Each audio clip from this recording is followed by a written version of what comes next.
महाराष्ट्रातील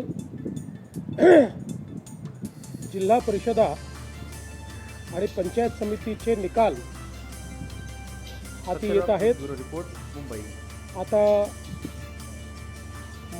काउंटिंगचा शेवटचा टप्पा चाललेला आहे आणि आतापर्यंत हाती आलेले निकाल आणि अंतिम टप्प्यातले कल लक्षात घेता महाराष्ट्राच्या जनतेने पुन्हा एकदा महायुतीवरच आपला विश्वास दाखवलेला आहे। 12 जिल्हा परिषदांमध्ये भारतीय जनता पार्टी पुन्हा एकदा सर्वात मोठा पक्ष म्हणून या ठिकाणी स्थापित झालेला आपल्याला पाहायला मिळतोय आणि 12ही जिल्हा परिषदांमध्ये महायुतीचीच सत्ता येईल हे आता अतिशय स्पष्ट झालेलं आहे। साधारण आपण बघितलं तर जवळपास या ठिकाणी 60 ठिकाणी भाजप नंबर 1 वर आहे। छत्रपती संभाजीनगर, सिंधुदुर्ग, सोलापूर, सांगली, धाराशिव, परभणी आणि सातारा। शिवसेना 2 ठिकाणी नंबर 1 वर आहे, रत्नागिरी आणि रायगड। राष्ट्रवादी काँग्रेस पुण्यामध्ये नंबर 1 वर आहे आणि जिथे तीनही पक्ष एकत्रित लढलो अशा कोल्हापूर आणि लातूरमध्ये देखील आम्हीच नंबर 1 वर आहोत, महायुतीच नंबर 1 वर आहे। त्यामुळे मला असं वाटतं की अतिशय चांगला अशा प्रकारचा हा कल समोर आलेला आहे। भारतीय जनता पक्षाकरता देखील आपला 2017चा रेकॉर्ड हा भाजपने तोडलेला आहे। 2017 साली या जिल्हा परिषदांमध्ये भाजपला 141 जागा होत्या। आता अजून निकाल पूर्ण व्हायचे आहेत, पण घोषित झालेल्या निकालांमध्येच 236 जागा या भाजपला मिळालेल्या आहेत आणि भाजप हा नंबर 1 पक्ष म्हणून या ठिकाणी एस्टॅब्लिश झाला आहे। आपण जर पंचायत समितीचा विचार केला तर पंचायत समितीच्या आत्तापर्यंत घोषित जागा ज्या झालेल्या आहेत त्याच्यामध्ये 2017 साली भाजपला एकूण सगळ्या जागा मिळून 284 जागा होत्या, पण आतापर्यंतचा जो कल आहे त्यात 410 जागा भाजपला मिळालेल्या आहेत।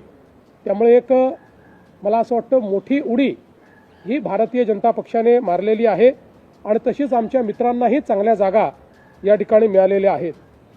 साधारणपणे आपण 125 पंचायत समितीचा जर कल बघितला तर या 125 पैकी साधारणपणे 50 या पंचायत समिती भारतीय जनता पक्षाकडे असतील, 26 शिवसेनेकडे असतील, 23 राष्ट्रवादी काँग्रेसकडे असतील।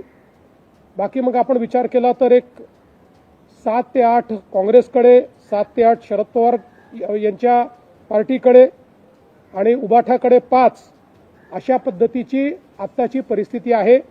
त्यामुळे इथे देखील आपण जर विचार केला तर महायुतीला 125 पैकी 100च्या वर पंचायत समिती जिंकता आलेल्या आहेत। ही देखील मला असं वाटतं एक अत्यंत महत्त्वाची गोष्ट आहे। दुर्दैवाने या निवडणुकीच्या दरम्यान आमचे महायुतीतले एक वरिष्ठ नेते अजितदादा पवार यांचा दुर्दैवी मृत्यू झाला। त्याचंही एक प्रकारे दुःख आम्हा सर्वांना आहे। मी स्वतः हा निर्णय केला होता की त्यामुळे मी प्रचार करणार नाही, त्यामुळे मी फक्त एक आव्हानाचा व्हिडिओ हा सगळ्या जिल्हा परिषदांमध्ये केला होता। पण एकूणच जी काही महाराष्ट्राच्या ग्रामीण भागाची मानसिकता आहे ती मानसिकता यातनं पूर्णपणे समोर आलेली आहे। पहिले नगरपालिका, मग महानगरपालिका आणि आता जिल्हा परिषदा या सगळ्या निवडणुकातून महाराष्ट्र सरकारने केलेलं जे काम आहे या कामावर एक प्रकारे जनतेने शिक्कामोर्तबच केला आहे असं मी स्पष्टपणे म्हणेन। आमचे दोन्ही जे सहकारी पक्ष आहेत त्यांचंही मी अतिशय मनापासून अभिनंदन करतो आणि विशेषतः भारतीय जनता पक्षाचे आमचे अध्यक्ष रवींद्र चव्हाण साहेब यांचंही अभिनंदन करतो की त्यांच्या नेतृत्वात एक अतिशय उत्तम अशा प्रकारचा विजय भारतीय जनता पक्षाला मिळून आता तिसऱ्याही निवडणुकीमध्ये भारतीय जनता पार्टी हा नंबर 1चा पक्ष झालेला आहे। महाराष्ट्राच्या जनतेचे देखील अतिशय मनापासून आभार मानतो आणि त्यांच्या आशा आकांक्षा पूर्ण करण्याकरता आम्ही योग्य अशा प्रकारचा कारभार चालवू हे आश्वासन देखील त्यांना देतो। 2017 साली देखील आम्ही अतिशय चांगली मुसंडी ग्रामीण भागात मारली होती। 2014 असेल, 19 असेल किंवा 24 असेल, आम्ही ग्रामीण भागात विधानसभेत अतिशय चांगला विजय प्राप्त केला होता। पण यावेळी मात्र त्याहीपेक्षा मोठा विजय मिळालेला आहे। त्यामुळे हे तर आम्ही 2014 सालीच जे मिथक होतं की भाजप हा शहरी किंवा निमशहरी पक्ष आहे हे आम्ही तोडलं होतं, ते 17 मध्ये आम्ही अधोरेखित केलं आणि आता मात्र पूर्णपणे आम्ही ते स्थापित लाईक, फॉलो आणि सबस्क्राईब करा। तसंच सर्व नोटिफिकेशनसाठी बेल आयकॉन प्रेस करायला विसरू नका।